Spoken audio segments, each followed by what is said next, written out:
여러분, 한번 진지하게 생각해 보시겠습니까? 평생을 함께한 사람이 있습니다. 30년 넘게 같은 지붕 아래서 살아온 아내였죠. 새벽같이 일어나 가족을 위해 일터로 향하고 묵묵히 가정을 지켜온 사람. 그런 사람이 어느 날 알게 됩니다. 자신의 아내가 다른 남자와 은밀한 만남을 이어가고 있다는 걸. 그것도 단순한 불륜이 아니라 자신의 죽음까지 계획하고 있다는 사실을 말이죠. 10억 원짜리 사망보험금, 컴퓨터에 남겨진 검색 기록, 그리고 과거에도 같은 범죄를 저질렀던 그 남자. 64세 최필연 씨는 평생 참고 살아왔습니다. 하지만 이번만큼은 참을 수 없었죠. 아내의 배신, 그리고 자신의 목숨을 노린 음모를요. 황혼에 들춰진 충격적인 배신의 현장. 그 끝에는 과연 무엇이 기다리고 있을까요? 지금부터 바로 시작하겠습니다. 새벽 5시 64세 최필연은 눈을 떴습니다. 어둠 속에서 깨어나는 그의 일상은 가족을 지켜온 남자의 습관이었죠. 필연은 조용히 옷을 갈아입으며 옆에 누운 아내 홍수정을 힐끗 바라봤습니다. 수정은 등을 돌린 채 깊은 잠에 빠져 있었어요.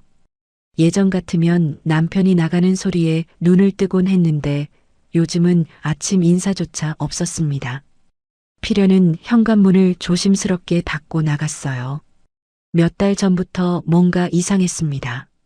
수정의 잦은 외박과 늦은 귀가가 필연의 마음을 계속 긁어댔어요. 여보, 오늘 야간 근무예요. 교대 근무 때문에 늦을 거예요. 수정은 병원 일정을 핑계로 집을 비우는 날이 점점 많아졌습니다. 간호조무사로 일한 지 벌써 10여 년. 예전에는 이렇게 자주 외박하지 않았는데 말이죠. 필연은 의심하고 싶지 않았어요. 평생을 함께한 아내를 어떻게 의심할 수 있겠습니까? 하지만 마음 한구석에서 자꾸만 불안이 고개를 들었습니다. 최근에 수정의 달라진 모습들이 하나둘 눈에 들어오기 시작했거든요. 외출 전 거울 앞에서 머리를 매만지는 시간이 길어졌습니다. 옷매무새를 정리하는 손길이 예전보다 신경 쓰이는 듯 보였어요. 화장도 조금씩 진해졌죠. 병원 가는데 왜 그렇게 꾸미나? 필연은 속으로 중얼거렸지만 입 밖으로 내지는 못했습니다. 평생 참고 사는 것이 미덕이라 여기며 살아온 남자였으니까요. 어느 금요일 저녁이었습니다. 수정은 부산하게 가방을 챙기며 말했어요. 여보, 오늘 교대 근무라 늦을 거예요. 걱정하지 마세요. 필연은 고개를 끄덕였지만 수정의 뒷모습이 유난히 어둡고 차갑게 느껴졌습니다. 현관문이 닫히는 소리가 크게 들렸어요. 필연은 창문으로 다가가 아내가 걸어가는 모습을 지켜봤습니다. 수정의 걸음은 빨랐죠. 그 순간 필연은 자신도 모르게 결심했습니다. 오늘은 왠지 아내의 동선을 확인해 보고 싶었어요. 재킷을 걸친 필연은 서둘러 집을 나섰어요. 멀찍이 떨어진 채로 수정의 뒤를 밟기 시작했습니다. 심장이 두근거렸지만 발걸음을 멈출 수 없었어요. 아내가 근무하는 재활병원 인근 골목에 도착했을 때였습니다. 수정은 가로등 아래 서서 누군가에게 문자를 보내고 있었어요. 필연은 건물 모퉁이에 몸을 숨긴 채 그 모습을 지켜봤습니다. 얼마 지나지 않아 중년 남성 한 명이 나타났어요. 60대 초반으로 보이는 그 남자는 수정을 향해 걸어왔습니다. 수정의 얼굴이 환하게 밝아졌어요. 그녀는 그 남자에게 다가가며 미소를 지었습니다. 필연의 가슴이 철렁 내려앉았어요. 두 사람 사이의 거리는 지나치게 가까웠습니다. 익숙한 손짓, 조심스러운 눈빛, 오래된 연인 같은 분위기가 역력했죠. 남자는 수정의 어깨에 손을 얹으며 뭔가 속삭였습니다. 수정은 고개를 끄덕이며 남자를 따라 골목 안쪽으로 걸어갔어요. 필연은 손이 떨렸지만 끝까지 확인해야 한다는 생각뿐이었습니다. 그는 조심스럽게 두 사람의 뒤를 따랐어요. 어둠 속에서 필연의 숨소리만 거칠게 들렸습니다. 그동안 지켜온 믿음이 무너지는 소리가 귓가에서 울렸어요. 하지만 필연은 멈추지 않았습니다. 진실을 마주할 준비가 되어 있었으니까요. 수정과 그 남자는 재활병원 근처 주택가로 들어갔습니다. 필연은 숨을 죽인 채 멀찍이 떨어져 그들을 따라갔어요. 골목 안쪽 단독 주택 앞에서 두 사람이 멈춰 섰습니다. 남자가 현관문 비밀번호를 누르는 모습이 보였어요. 수정은 아무런 주저함 없이 그 집 안으로 자연스럽게 들어갔습니다. 마치 자기 집처럼 익숙한 동작이었죠. 현관문이 닫히는 순간 필연의 다리에 힘이 빠졌어요. 필연은 주택을 둘러보며 어디선가 안을 들여다볼 곳이 없을까 살폈습니다. 바로 옆 건물 3층에 복도가 있었어요. 그곳에서라면 주택 내부가 보일 것 같았습니다. 필연은 서둘러 그 건물로 들어가 계단을 올랐어요. 숨이 가빠졌지만 멈출 수 없었습니다.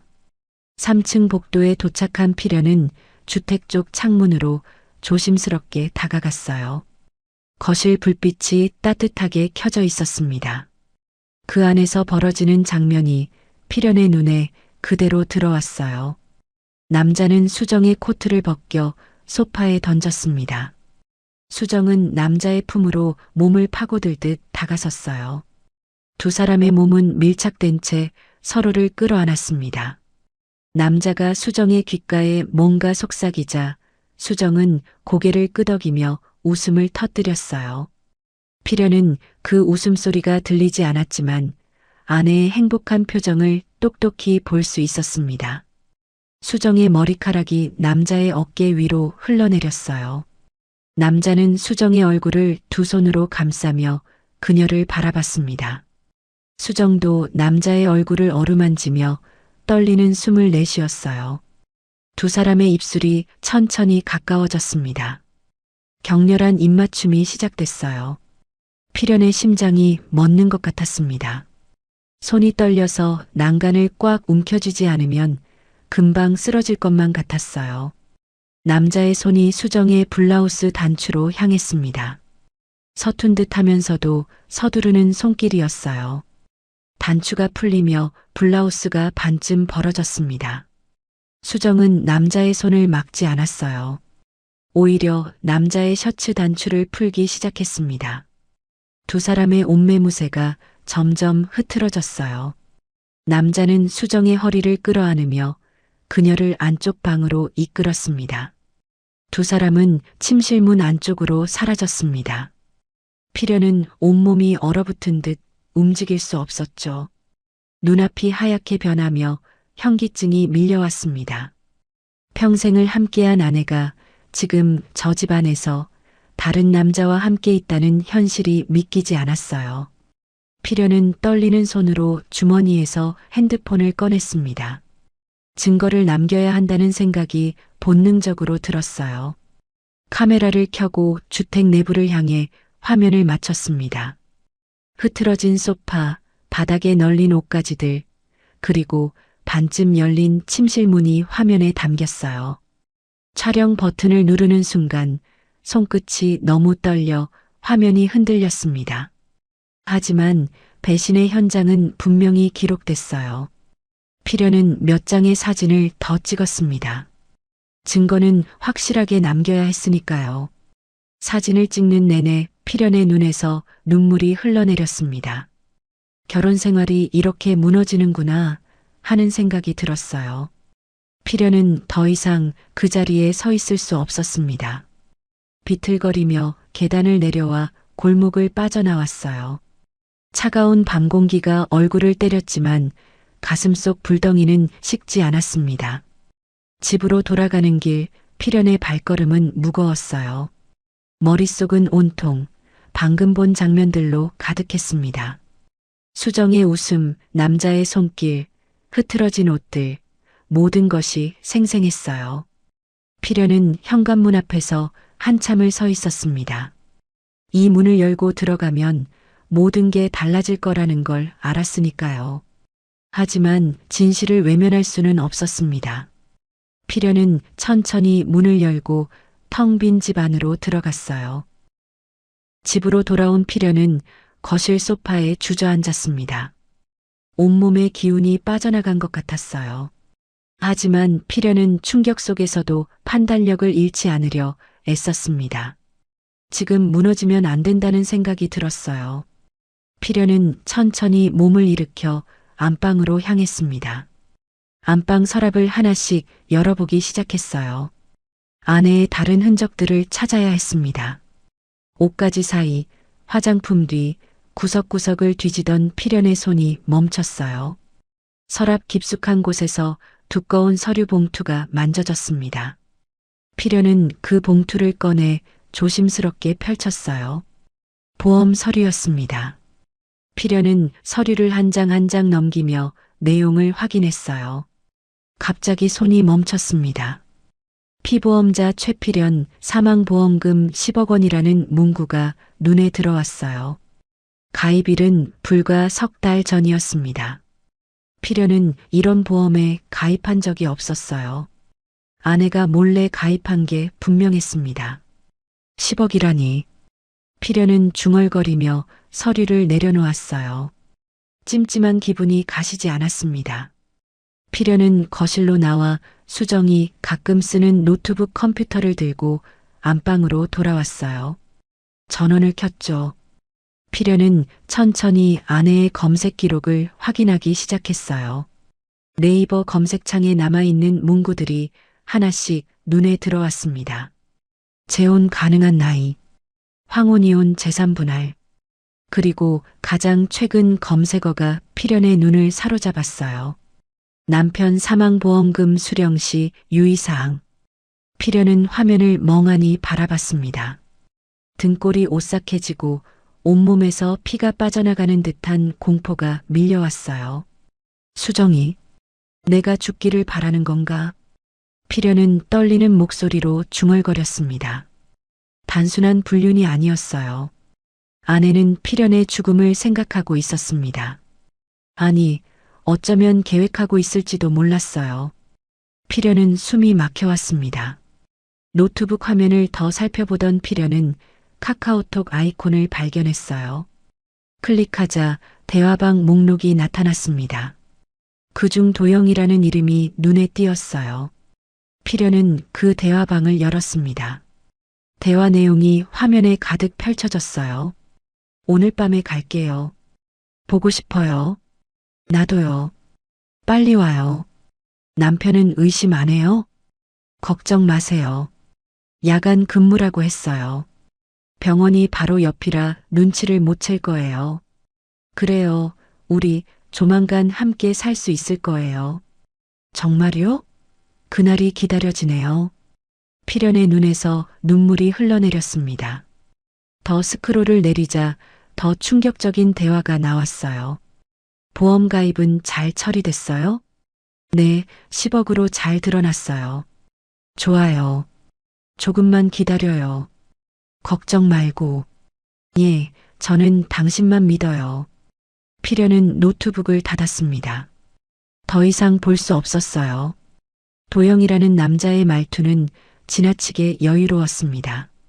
걱정 말라는 말이 계속 반복됐어요.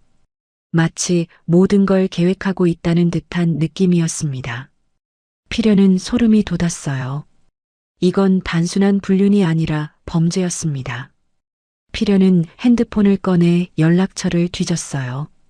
보험 설계사로 일하고 있는 잘 아는 여동생 이신혜의 번호를 찾았습니다. 신혜는 남편과 이혼 후 혼자 살면서 보험업계에서 10여 년을 일한 베테랑이었어요. 이런 일이라면 신혜가 도움을 줄 수 있을 거라 생각했습니다. 필연은 떨리는 손으로 문자를 보냈어요. 신혜야, 내일 시간 돼? 급한 일이 있어서 만나야겠어. 곧 답장이 왔습니다. 오빠 무슨 일이에요? 알겠어요. 우리 내일 오전에 만나요. 필연은 핸드폰을 내려놓고 침대에 누웠습니다. 천장만 멍하니 바라봤어요. 30년 넘게 함께한 아내가 자신의 죽음을 계획하고 있다는 사실이 믿기지 않았습니다. 아니, 믿고 싶지 않았어요. 하지만 증거는 명확했습니다. 필연은 눈을 감았지만 잠이 오지 않았어요. 수정의 얼굴, 도영과의 대화, 10억이라는 숫자가 머릿속을 맴돌았습니다. 새벽이 되어서야 필연은 깊은 한숨을 내쉬었어요. 이제 더 이상 참고 넘어갈 수 없다는 걸 깨달았습니다. 진실을 밝혀야 했어요. 그리고 자신을 지켜야 했습니다. 필연은 내일 시내를 만나서 모든 걸 털어놓기로 결심했어요. 다음 날 오전 필연은 시내와 약속한 카페에 먼저 도착했습니다. 창가 자리에 앉아서 밖을 내다보며 생각에 잠겼어요. 얼마 지나지 않아 시내가 들어왔습니다. 오빠 얼굴이 왜 그래요? 무슨 일 있어요? 시내는 필연의 수척한 얼굴을 보며 걱정스럽게 물었어요. 필연은 잠시 망설이다가 천천히 입을 열었습니다. 시내야, 오빠가 할 말이 있어. 듣고 놀라지 마. 필연은 지난밤 목격한 수정의 불륜 현장부터 차근차근 이야기했어요.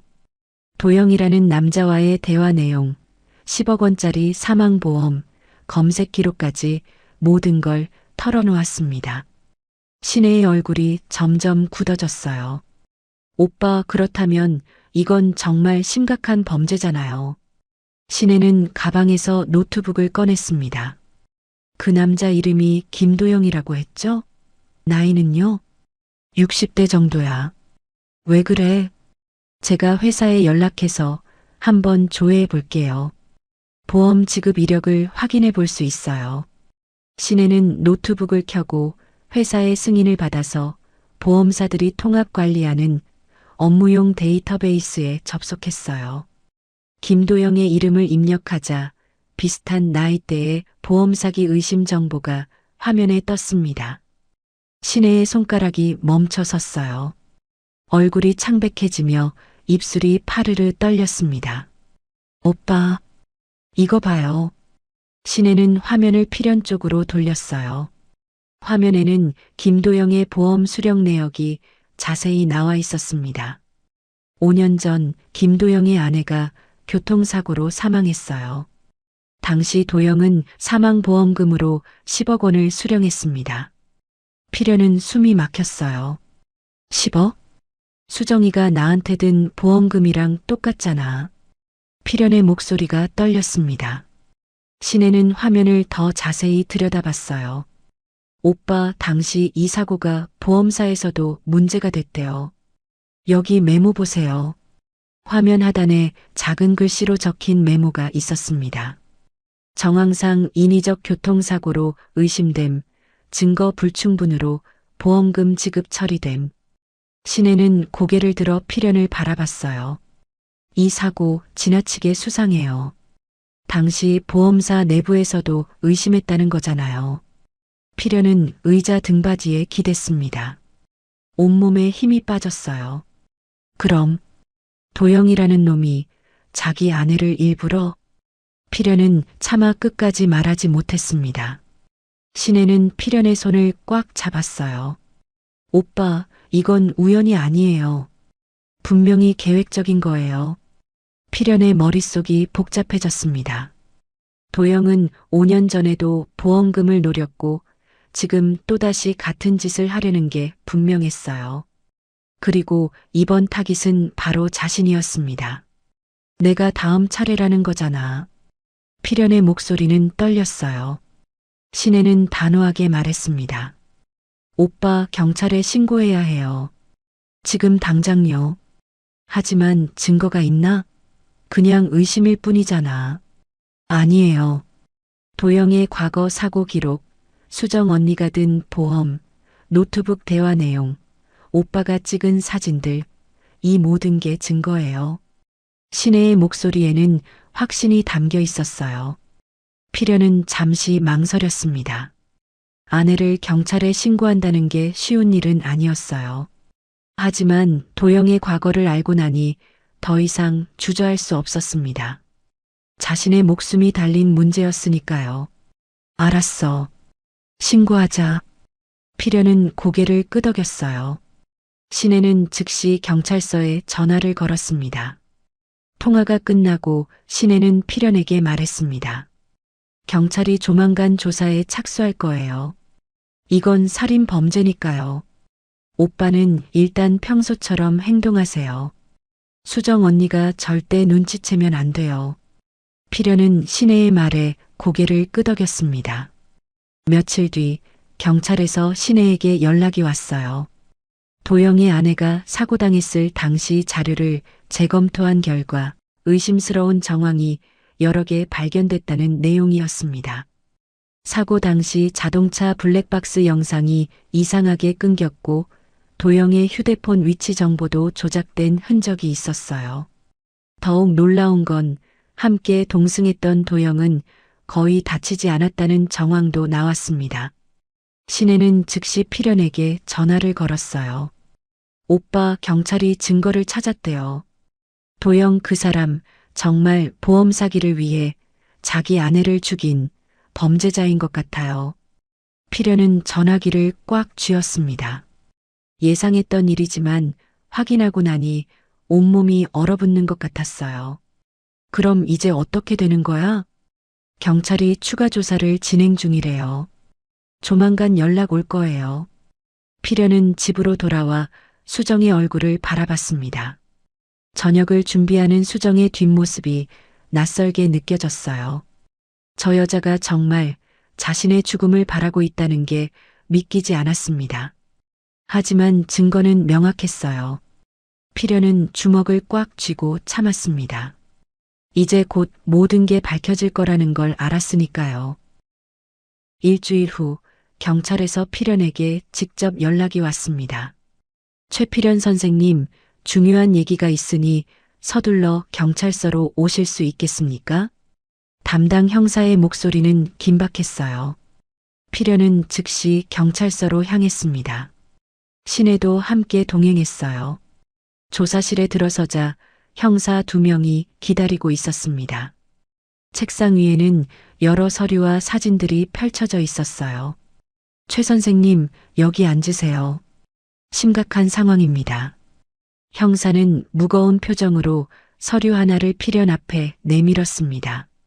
그것은 도영의 집에서 나온 쓰레기 봉지 더미에서 확보한 메모들이었어요. 메모들에는 최필연이라는 이름이 또렷하게 적혀 있었습니다.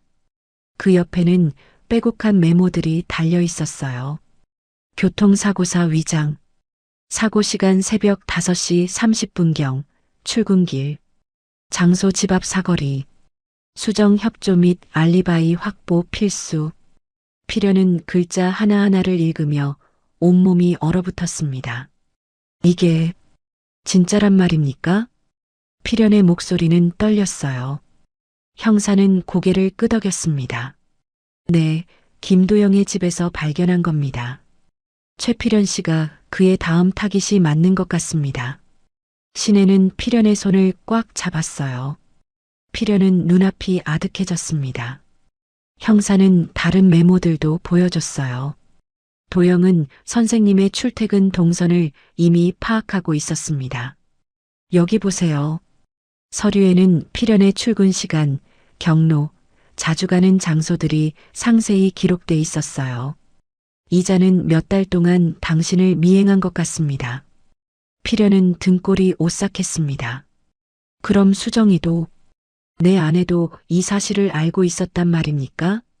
필연은 떨리는 목소리로 물었어요. 형사는 핸드폰 화면을 보여줬습니다. 도영과 홍수정 씨의 카톡 내용입니다. 화면에 떠오른 대화 내용이 필연의 눈을 찔렀어요. 수정 씨, 남편 출근 시간 매일 똑같다고 했죠? 네, 새벽 5시 30분에 집에서 나가요. 좋아요. 그 시간이 좋겠네요. 무슨 말이에요? 곧 알게 될 거예요. 조금만 더 참고 조만간에 우리 둘만의 세상을 만들죠. 알겠어요. 당신을 믿어요. 사랑해요. 필연의 손이 떨렸습니다. 이 문장들이 보험 사기 및 살인 모의를 거의 확정짓는 증거입니다. 형사의 말에 필연은 고개를 떨어뜨렸어요. 아내가 정말로 자신의 죽음을 계획하고 있었습니다. 단순히 바람을 피운 게 아니라 자신을 죽이려 했던 거예요. 최필연 선생님, 당분간 선생님을 보호 조치를 취하겠습니다. 절대로 혼자 다니지 마세요. 특히 새벽에는요. 형사의 말에 필연은 힘없이 고개를 끄덕였습니다. 신혜가 필연의 어깨를 감싸며 위로했어요. 오빠, 이제 괜찮을 거예요. 경찰이 다 해결해 줄 거예요. 형사는 추가 서류를 펼쳤습니다. 우리는 지금 도영의 집에 대한 수색영장을 신청 중입니다.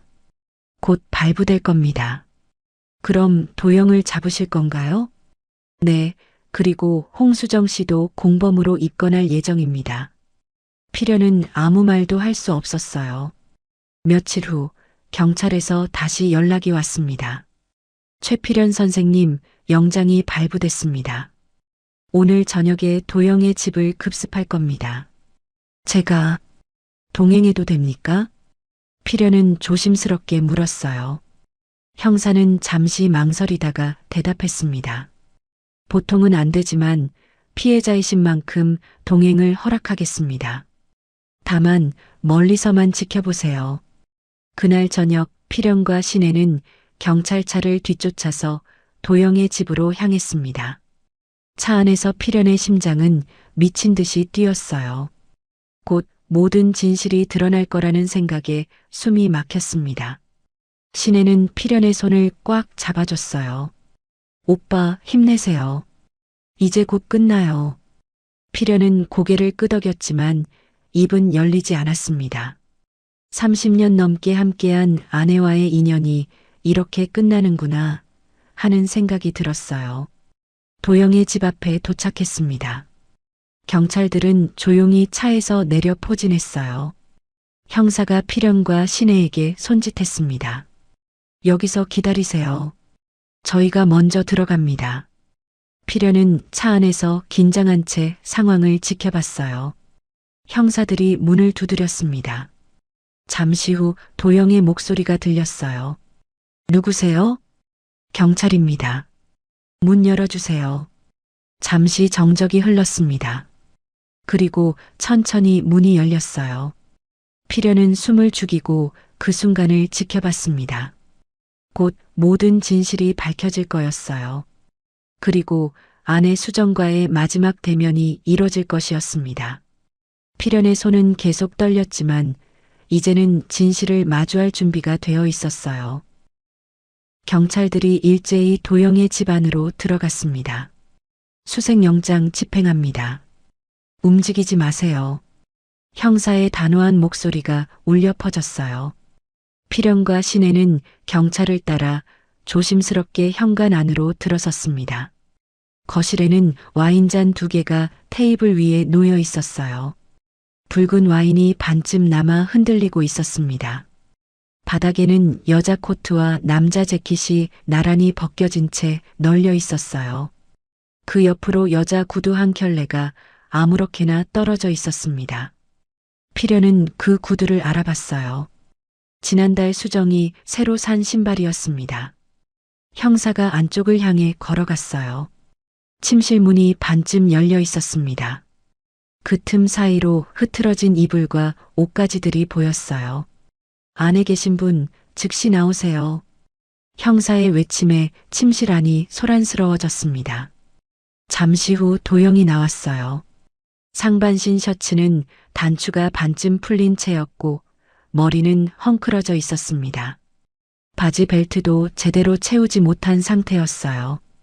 도영의 얼굴은 놀람과 당황으로 일그러져 있었습니다. 이게 무슨 짓입니까? 영장이 있습니까? 도영은 떨리는 목소리로 항의했어요. 형사는 영장을 그의 얼굴 앞에 들이밀었습니다. 구속영장과 수색영장입니다. 김도영 씨, 살인모해 및 보험사기 혐의로 체포합니다. 그 순간 침실에서 여자의 비명소리가 들렸어요. 필연의 심장이 철렁 내려앉았습니다. 수정이 침실 문 옆에 서 있었어요.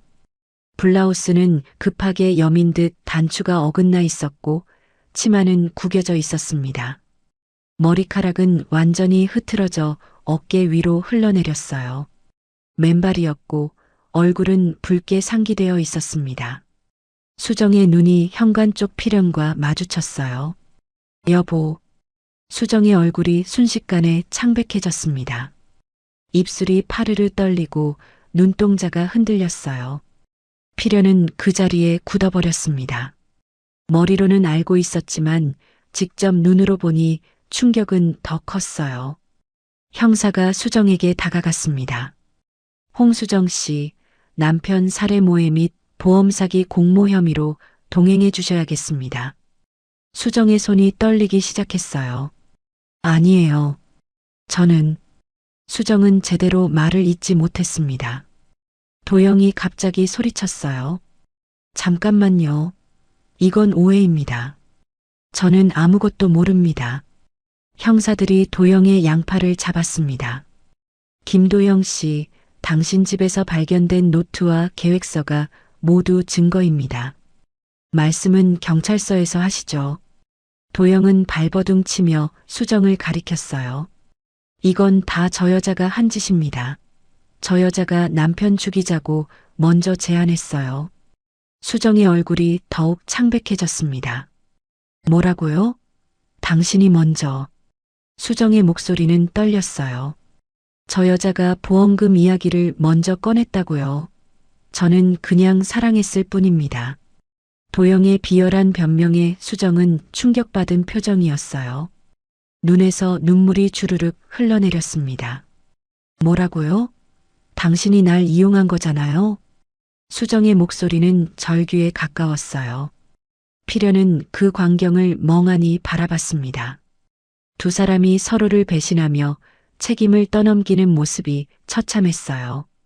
사랑한다고 함께하자고 속삭이던 그들의 모습은 온데간데 없었습니다. 탐욕과 배신만이 남아 있었어요. 수정이 필연을 향해 손을 뻗었습니다.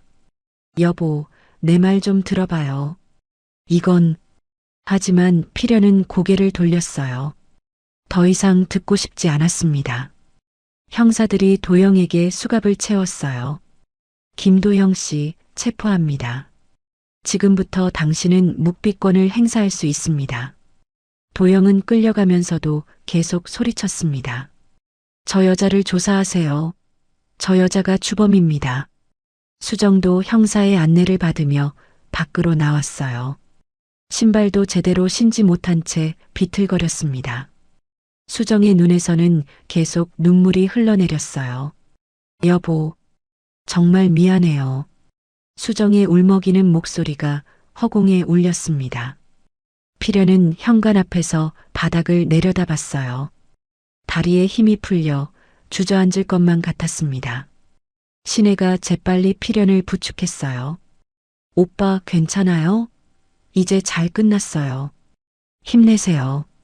하지만 필연은 아무 대답도 하지 못했습니다. 경찰차가 도영과 수정을 싣고 떠났어요. 필연은 그 차가 사라질 때까지 멍하니 서 있었습니다. 아내와 함께한 그 세월이 이렇게 끝나는구나 하는 생각이 들었어요. 가슴이 찢어지는 것 같았지만 눈물은 나오지 않았습니다. 이미 마음속에서 모든 게 메말라 버린 것 같았어요. 신혜가 조용히 필연의 손을 잡았습니다. 오빠, 집으로 가요. 이제 진짜 끝이에요. 필연은 고개를 끄덕이고 신혜를 따라 걸었어요. 뒤돌아보지 않았습니다. 이제 더 이상 돌아볼 과거는 없었으니까요. 며칠 후 경찰 조사실은 냉랭한 분위기로 가득했습니다. 수정은 의자에 앉아 고개를 푹 숙이고 있었어요. 머리는 헝클어져 있었고 얼굴은 수척해져 있었습니다. 며칠 사이에 10년은 늙어 보였어요. 조사실 옆 방에서는 도영이 변호사와 대화를 나누고 있었습니다. 저는 홍수정 씨가 먼저 제안했다고 진술하겠습니다. 도영의 목소리는 차갑고 단호했어요. 자신만 살아남겠다는 의지가 역력했습니다. 형사가 수정 앞에 앉았어요. 홍수정 씨, 김도영이가 모든 책임을 당신에게 돌리고 있습니다. 당신도 진술할 기회를 드릴게요. 수정은 고개를 들지 못했습니다. 손만 떨리고 있었어요. 처음에는 정말 아무것도 모르고 그 남자를 사랑했어요. 수정의 목소리는 가늘게 떨렸습니다. 도영 씨가 병원에 입원했을 때 처음 만났어요. 교통사고 환자였죠. 수정은 천천히 이야기를 시작했어요. 처음엔 그냥 환자였어요. 그런데 매일 대화하다 보니 마음이 끌렸어요. 수정의 눈에서 눈물이 흘러내렸습니다. 남편은 저한테 관심이 없었어요. 30년을 함께 살았지만 제대로 된 대화도 없었고요. 저는 그냥 공기 같은 존재였어요. 형사는 묵묵히 듣고 있었어요. 도영 씨는 달랐어요. 제 말을 들어줬고 이해해줬어요. 외로웠던 제게 위로를 줬죠. 수정은 얼굴을 손으로 가렸습니다. 퇴원 후에도 계속 만났어요. 처음엔 그냥 대화만 했어요. 수정의 목소리가 점점 작아졌어요. 형사가 서류를 펼쳤습니다. 하지만 관계는 점점 깊어졌죠? 수정은 고개를 끄덕였어요. 그의 집에서 함께 시간을 보내기 시작했어요. 어차피 교대 근무, 야간 근무 때문에 쉴 곳이 필요했죠. 남편에게는 야간 근무라고 했고요. 수정은 숨을 크게 들이쉬었습니다. 도영 씨가 어느 날 자기 아내 이야기를 했어요. 교통사고로 죽었다고, 그래서 거액의 보험금을 받았다고. 수정의 목소리가 떨렸어요. 그때는 그냥 불쌍하다고만 생각했어요. 하지만 나중에 깨달았죠. 그게 단순 교통사고가 아닐 수도 있었다는 걸. 형사의 눈빛이 날카로워졌습니다. 언제 알았습니까? 3달 전쯤이요. 도영 씨가 술 마시고 실수로 흘렸어요. 수정은 울먹였어요. 그때 무서웠어요. 도망가고 싶었어요. 하지만 수정은 말을 멈췄습니다. 형사가 다그쳤어요. 하지만 떠나지 않았죠? 오히려 남편 보험을 들었습니다. 수정은 고개를 떨어뜨렸어요. 도영 씨가 우리가 함께 살 수 있다고 했어요. 남편이 없으면 우리는 완전히 자유로워질 수 있다고. 수정의 목소리는 떨렸습니다. 제가 미쳤던 거예요. 외로움이, 도영 씨에 대한 집착이 저를 망쳤어요. 수정은 얼굴을 들고 형사를 바라봤습니다. 눈은 충혈되어 있었고 눈물로 범벅이 되어 있었어요. 하지만 남편을 직접 해칠 생각은 정말 없었어요. 그냥 도영 씨가 알아서 하겠다고. 형사가 카톡 대화 내용을 보여줬어요. 하지만 여기 보세요. 당신이 남편 출근 시간을 알려줬고 동선을 공유했습니다. 수정은 화면을 보고 얼굴이 더욱 창백해졌어요. 저는 그냥 물어봐서 대답만 한 거예요. 수정의 변명은 설득력이 없었습니다. 홍수정 씨, 당신은 살인 모의에 가담한 겁니다. 도영과 공모해서 남편을 죽이려 했어요. 형사의 단호한 말에 수정은 무너졌어요. 아니에요. 수정은 책상에 얼굴을 묻고 흐느꼈습니다. 조사실 문이 열리고 필연이 들어왔어요. 수정은 고개를 들어 필연을 바라봤습니다. 여보, 미안해요. 정말 미안해요. 수정은 의자에서 일어나 필연에게 다가가려 했어요. 하지만 필연은 한 걸음 뒤로 물러섰습니다. 그동안 함께 산 정이 있는데 내게 어떻게 이렇게까지 할 수 있어? 필연의 목소리는 차가웠어요. 수정은 그 자리에 주저앉았습니다. 여보, 제발. 한 번만 용서해줘요. 수정은 바닥에 무릎을 꿇었어요.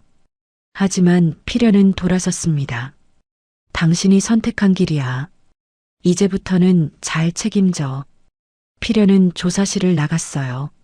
수정의 울음소리가 복도까지 들렸습니다. 형사가 수정을 일으켜 세웠어요. 홍수정 씨, 보험 사기 모해 및 살인 모해 가담을 인정합니까? 수정은 힘없이 고개를 끄덕였습니다. 네, 인정해요. 다 제 잘못이에요. 며칠 후 도영도 결국 모든 혐의를 인정했어요. 증거가 너무 명확했고 수정의 진술까지 더해지자 부인할 수 없었습니다. 두 사람 모두 구속 수감됐어요. 필연은 변호사 사무실에 앉아 있었습니다. 이혼 소송과 위자료 청구를 진행하겠습니다. 변호사의 말에 필연은 고개를 끄덕였어요. 더 이상 돌아갈 수 없다는 걸 알았습니다. 30년의 세월이 무너졌지만 이제는 자신을 지켜야 했어요. 6개월 후 법정은 숙연한 분위기였습니다. 판사가 판결문을 읽기 시작했어요. 피고인 김도영은 전처살인 및 추가살인 미수로 무기징역을 선고한다.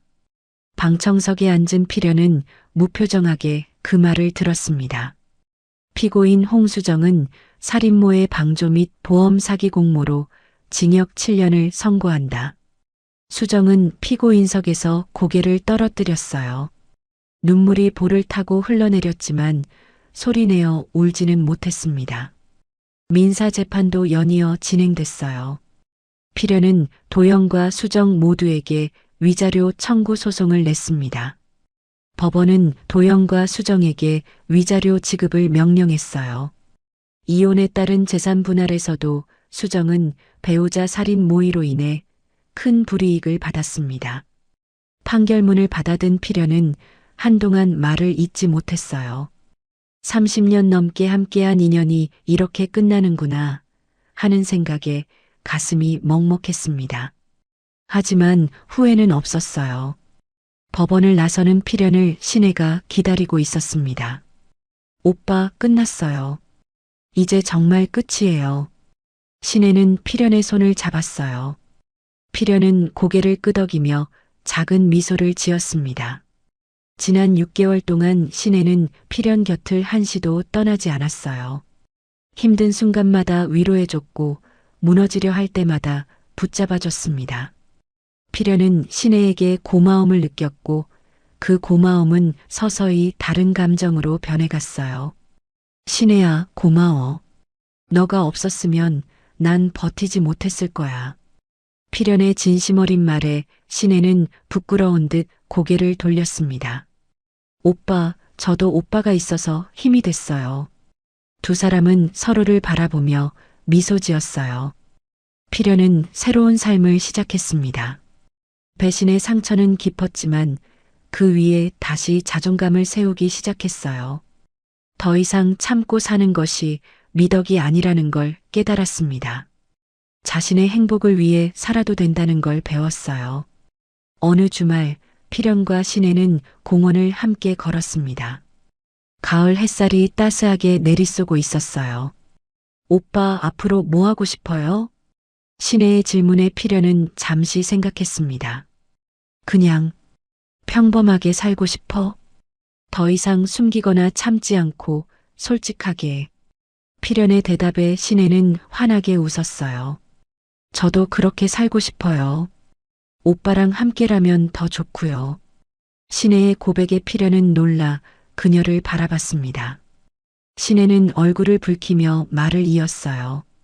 오빠, 저 오빠를 좋아해요. 이상하게 들릴지 모르지만 필연은 시내의 손을 꽉 잡았습니다. 나도 그래. 시내, 너가 있어서 다시 살 수 있었어.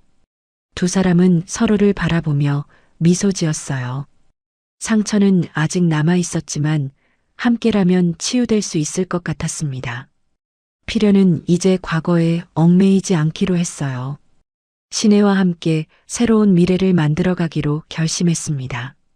석 달 후 필연과 시내는 함께 살기 시작했어요. 평범하지만 행복한 일상이었습니다. 웃음소리, 따뜻한 음식 냄새, 그리고 옆에서 함께 일하는 시내의 모습. 필연은 이제야 진짜 삶을 사는 것 같았어요. 어느 날 저녁 필연과 시내는 거실에 나란히 앉아 있었습니다. 오빠, 행복해요? 신혜의 질문에 필연은 고개를 끄덕였어요. 응, 행복해. 이제야 내 삶을 사는 것 같아. 필연은 창밖을 바라봤습니다. 과거의 아픔은 여전히 가슴 한구석에 남아 있었지만 더 이상 그것이 자신을 지배하지 않았어요. 배신의 상처 위에 다시 세운 자존감, 그리고 신혜와 함께하는 새로운 시작. 필연은 이제 다시 웃을 수 있었습니다. 여러분, 오늘 이야기 어떠셨나요? 최필연 씨의 사연은 우리에게 많은 것을 생각하게 합니다. 평생 참고 살아온 삶이 과연 옳은 것인지, 자신의 행복을 뒤로한 채 가족만을 위해 희생하는 것이 미덕인지 말이죠. 필연 씨는 배신의 상처 속에서도 무너지지 않았습니다. 오히려 그 상처 위에 새로운 자존감을 세웠고 자신의 삶을 되찾았죠. 이제는 신혜 씨와 함께 진정으로 행복한 삶을 살아가고 있습니다. 때로는 참는 것보다 용기 내는 것이 필요합니다. 자신을 지키는 것, 그것이야말로 진정한 삶이 아닐까요? 오늘 영상이 도움이 되셨다면 구독과 좋아요 부탁드립니다. 여러분의 작은 응원이 더 좋은 이야기를 전하는 큰 힘이 됩니다. 다음에도 더 감동적인 이야기로 찾아뵙겠습니다. 시청해 주셔서 감사합니다.